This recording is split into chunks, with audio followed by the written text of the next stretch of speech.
Olá, tudo bem? Seja bem-vindo ao meu canal. Eu sou o professor Eristeu, sou professor concursado do Estado de São Paulo, sou PEB1 e hoje é o último dia aqui na escola, é o último vídeo que você vai ver esse ano, com esse cenário aqui atrás, né? Cenário, na realidade, é a minha sala de aula. Talvez seja não só o último vídeo esse ano, mas o último vídeo aqui nessa sala, né? Porque o ano que vem eu vou estar em outra sala.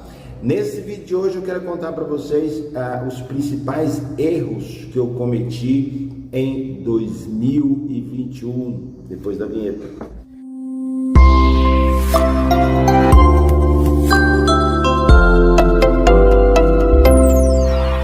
Vamos lá, acho que uma das coisas assim, mais importantes da vida das pessoas mais comete acerto do que comete erros, mas é importante também você saber que você erra.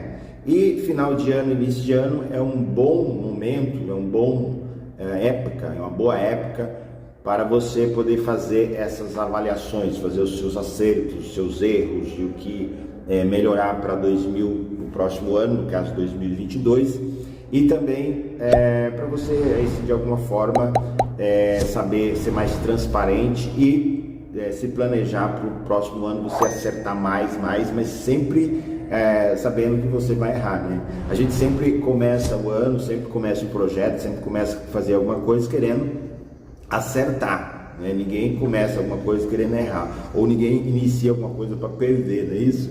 Mas às vezes não, quase sempre acontece aí os imprevistos e os nossos equívocos, os nossos erros durante o processo. Então vamos lá, o principal erro, vou começar assim, eu vou falar todos eles, mas não que sejam erros são erros, né? Não quer dizer que um é mais grave ou menos grave do que o outro. Acho que erro é erro. É igual a questão de você pegar alguma coisa de alguém, né? Você pode pegar R$1, pegar um milhão de real. R$1 milhão? R$1 milhão, né? Erro é erro. Tá bom, então vamos lá. Vamos no primeiro erro que eu acho que eu cometi esse ano. Acho, não tenho certeza.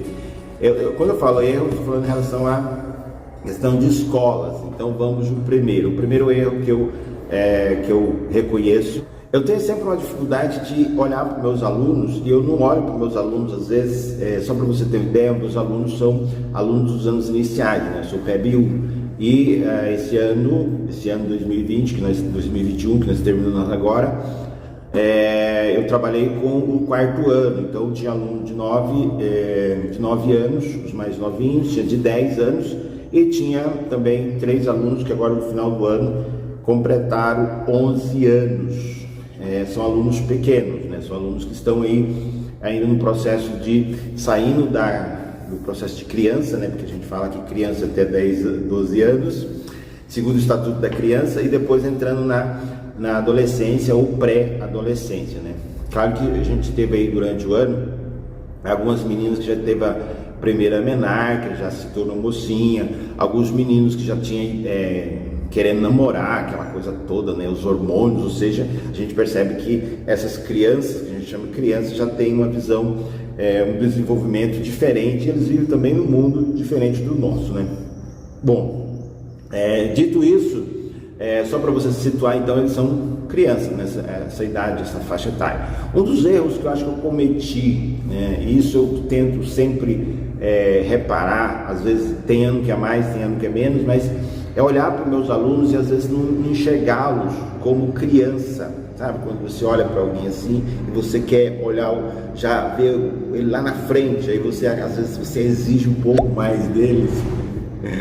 Por exemplo, eu tenho aluno, eu dou risada, mas não é sério a situação, né? Porque é um erro. Eu tenho alunos, por exemplo, que o cara é muito bom, mas é bom mesmo, bom em matemática, de raciocínio lógico, né? Não vou citar o nome do aluno aqui, porque se ele ver o vídeo, ele vai ficar... Eu tenho alunos, por exemplo, que é muito bom em matemática, então raciocínio lógico. Então eu já olho o aluno assim, eu já fico imaginando, cara, esse aluno poderia ser um engenheiro, poderia ser um matemático, um físico, um químico. Ele vai, eu vou, e aquela história toda, eu incentivo, aquela coisa. E às vezes às vezes nas aulas eu acabo às vezes esquecendo isso e forçando, né? E não, às vezes, olhando ele que é criança ainda. Então, às vezes até a linguagem, às vezes se você assistiu meus vídeos, por exemplo, às vezes até a linguagem, às vezes eu me pego assim, puxa, estou falando alguma coisa muito acima do que eles vão entender, né? Por exemplo, eu tenho alunos que produzem muito texto. Tem uma aluna que eu pedi para ela escrever, os outros escreviam 2, 3, 4 linhas, ela vinha com meia página, uma página, tem umas produções, em algumas produções de texto ela vinha com 2 páginas escritas, né? Eu ficava falando assim, caraca, com muito conteúdo, essa menina tinha que escrever um livro, né? Eu já olho para a menina assim como um escritor, alguém que está escrevendo, então eu não vejo mais aquela aluna, e às vezes em sala de aula eu trabalhava, já imaginava eles grandes.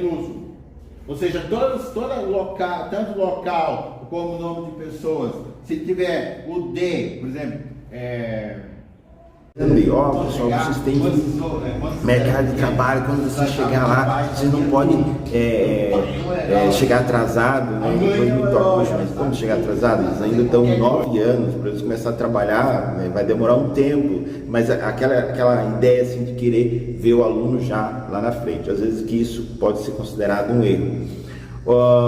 Então esse é o primeiro. O segundo erro que eu cometi é a questão da burocracia, né? Não sei se você sabe, mas eu adoro dar aula, eu acho incrível, eu gosto muito de sala de aula, né? Se existir outras vidas e me permitirem, né, fazer escolha, eu quero vir como professor, talvez professor em outro lugar também, né, porque ganha até um pouco, mas eu quero vir como professor, então assim, eu amo estar em sala de aula, me divirto muito, são mais de 23 anos de sala de aula, então assim, é muito legal, eu chego como se fosse como se o ambiente aqui fosse um local, às vezes eu nem falo que eu vou trabalhar, eu vou me divertir, então assim, eu me divirto muito com eles, jogo bola com eles, almoço com eles, brinco, corro, faço o possível, né?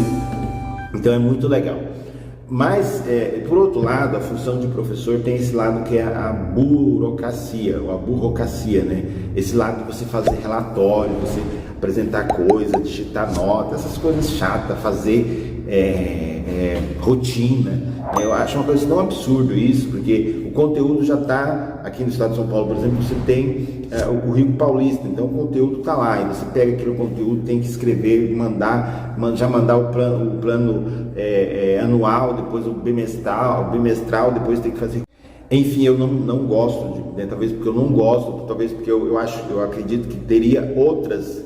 Eu não estou tentando justificar meu erro, tá? Mas eu acredito que existem outras alternativas, então por isso eu vou deixando meus relatórios aí quando chega no final do ano é uma loucura, né? Às vezes tem coisas que tem até datas e eu acabo entregando no último momento ali, então eu acho que o meu outro erro esse ano foi a questão de deixar procrastinando, é isso que fala, e deixando a questão burocrática por final, né? Eu acredito que o ano que vem eu tenho que melhorar isso para me poder, poder não ficar muito carregado no final do ano. E o terceiro erro que eu acredito que eu cometi esse ano foi a questão de muitas coisas que a gente faz dentro do ambiente de escola são coisas que você pode fazer em grupo, né, com os outros colegas, etc. Mas são coisas que você tem que fazer no seu ambiente de sala de aula, você e a sua turma, né? E às vezes quando você foca muito no grupo, sabe, no grupo, fazer as atividades no grupo, ou seja, aulas tudo igual para todo mundo, rotina igual, essas coisas todas, às vezes você acaba perdendo um pouco da sua própria autonomia em sala de aula, né? Eu acho que isso também não estou justificando o erro, mas eu acho que para mim eu exagerei assim durante o ano, muitas vezes fazer algumas coisas na minha turma muito individualista.